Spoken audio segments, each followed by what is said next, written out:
देश की पहली महिला प्रधानमंत्री इंदिरा गांधी के अपने पति से रिश्ते अच्छे नहीं थे। इंदिरा ने गुजराती पारसी फिरोज गांधी से शादी की थी, लेकिन उसके बाद जो हालात बने उन्होंने दोनों के रिश्ते में खटास पैदा कर दी। इंदिरा इलाहाबाद से ही फिरोज को जानती थी, लेकिन ब्रिटेन में रहने के दौरान दोनों की अक्सर मुलाकात होती। 12 सितंबर 1912 को पैदा होने वाले फिरोज उस वक्त वहां लंदन स्कूल ऑफ इकोनॉमिक्स में पढ़ रहे थे। 16 साल की उम्र में ही इंदिरा फिरोज का पहला प्रपोजल ठुकरा चुकी थी, लेकिन इसके 3 साल बाद 1936 में मां की मौत ने उन्हें बहुत उदास कर दिया। तब उन्हें फिरोज के कंधों का सहारा मिला और दोनों में करीबी बढ़ी। देहरादून जेल में इंदिरा ने अपने पिता नेहरू को फिरोज से शादी करने के अपने फैसले के बारे में बिना भावुक हुए बताया। नेहरू ने कोई तर्क करना ठीक नहीं समझा। उन्होंने काफी संयम बरतते हुए इंदिरा को याद दिलाया कि डॉक्टरों ने उन्हें इतने कमजोर स्वास्थ्य के मद्देनजर प्रेगनेंसी के खिलाफ सावधान किया था। इंदिरा मानी नहीं। उन्होंने पिता से कहा कि वह चकाचौंध से दूर तनाव मुक्त जिंदगी चाहती हैं, शादी करना, बच्चों को पालना चाहती हैं और ऐसा घर चाहती हैं जिसमें पति हो, संगीत हो, दोस्त और किताबें हो। नेहरू यह सुनकर हैरान रह गए। अपनी डायरी में नेहरू ने लिखा है, वह इतनी अपरिपक्व थी, या शायद मुझे ऐसा लगता है, इसलिए वह चीजों को सतही तौर पर देख पाती हैं। उसे उनकी गहराई में जाना चाहिए।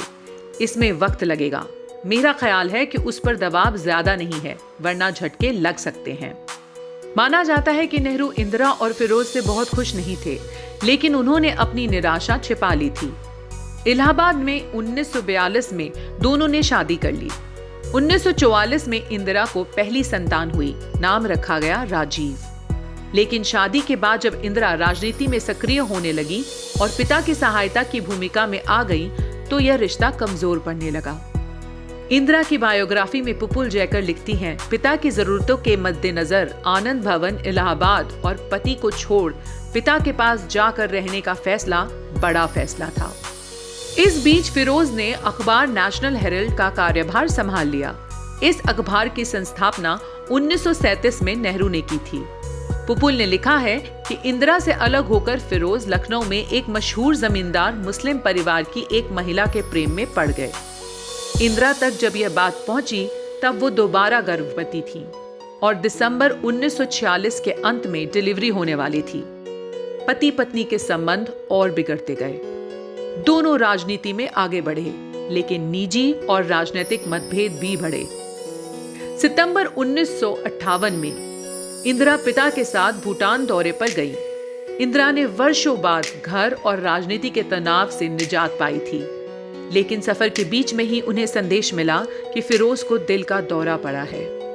जब तक इंदिरा लौटी, फिरोज खतरे से बाहर हो गए। इसके बाद दोनों में समझौता हो गया। पुरानी यादें सजीव हो उठी। दोनों बेटों के साथ वे 1 महीने की छुट्टी पर श्रीनगर चले गए। इंदिरा ने पति की प्यार से सेवा की, लेकिन दिल्ली आते ही यह करीबी फिर दूरी में तब्दील हो गई। कांग्रेस पार्टी के अध्यक्ष के तौर पर इंदिरा का नाम प्रस्तावित किया गया।